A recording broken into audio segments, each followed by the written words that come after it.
ដែលកម្ពុជាមានកិត្តិយសធ្វើជាម្ចាស់ផ្ទះនិងរៀបចំឡើងនៅមជ្ឈមណ្ឌលកោះពេជ្រក្រោមប្រធានបទអាស៊ានពិភពអច្ឆរិយៈនិងពិពិធភាពតាមរបាយការណ៍របស់ឯកឧត្តមបណ្ឌិតសភាចារសុកអានឧបនាយករដ្ឋមន្ត្រី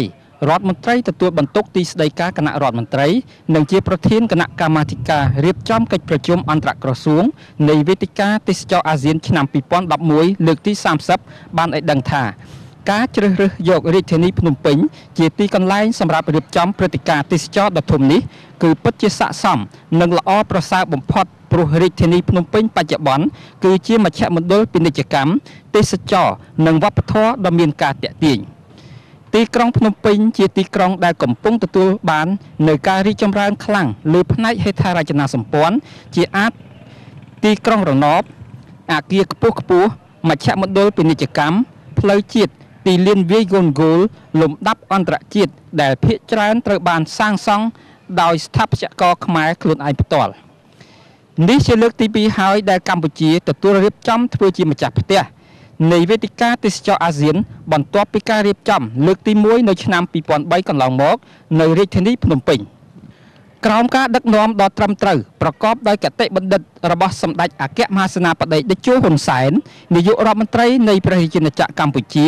បានទទួលនៅសុខសន្តិភាពស្ថិរភាពនយោបាយសុវត្ថិភាពសង្គមពេញលេញដែលជាកត្តាចាំបាច់បំផុតសម្រាប់ទទួលបានការរីកចម្រើនឥតឈប់ឈរលើគ្រប់វិស័យដោយសពថ្ងៃក្នុងនោះផ្នែកហេដ្ឋារចនាសម្ព័ន្ធបដិសណ្ឋារកិច្ចបម្រើវិស័យទេសចរក៏ត្រូវបានអភិវឌ្ឍយ៉ាងល្អប្រសើរដែលបានផ្ដល់នៅអារម្មណ៍កាន់តែកក់ក្ដៅដល់ភ្ញៀវទេសចរមកទស្សនាកម្សាន្តនៅព្រះរាជាណាចក្រកម្ពុជាព្រះរាជាណាចក្រអច្ឆរិយៈដែលពោរពេញទៅដោយសក្តានុពលវប្បធម៌ប្រវត្តិសាស្ត្រនិងធនធានធម្មជាតិដ៏សម្បូរបែបរួមជាមួយស្នាមញញឹមរស់រាយរាក់ទាក់ពីធម្មជាតិរបស់ប្រជាជនកម្ពុជាក្នុងការទទួលស្វាគមន៍ភ្ញៀវទេសចរមកពីគ្រប់ទិសទីតាមរបាយការណ៍របស់ឯកឧត្តមថោងខុនរដ្ឋមន្ត្រីក្រសួងទេសចរបានបញ្ជាក់ផងដែរថា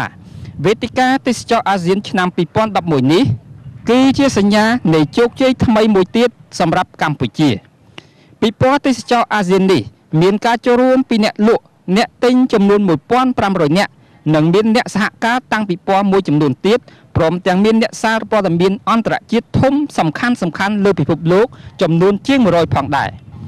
ពិព័រណ៍ទេសចរនេះជាការជួបជុំដ៏ធំមួយរវាងប្រតិបត្តិការទេសចរនៃគ្រួសារអាស៊ាននិងពិភពលោកទាំងមូលដើម្បីធ្វើការពិភាក្សានិងភ្ជាប់ទំនាក់ទំនងធុរកិច្ចជាមួយគ្នាក្នុងឧស្សាហកម្មទេសចរពិព័រណ៍ទេសចរសម្រាប់ឆ្នាំនេះមានស្តង់ពិព័រណ៍ចំនួន511ស្តង់តាមសន្ទរកថារបស់សម្ដេចអគ្គមហាសេនាបតីតេជោនាយករដ្ឋមន្ត្រីក៏បានបញ្ជាក់ផងដែរថាឆ្នាំ2010កន្លងទៅនេះកម្ពុជាសម្រេចបានកំណើនទេសចរ 16% ជាមួយនឹងការមកដល់នៃទេសចរអន្តរជាតិប្រមាណជាង 2 លាន 5 សែននាក់និងចលនាទេសចរក្នុងស្រុកមានប្រមាណជាង 7 លាននាក់ក្នុងកំណើន 7% បន្ថែមទៀត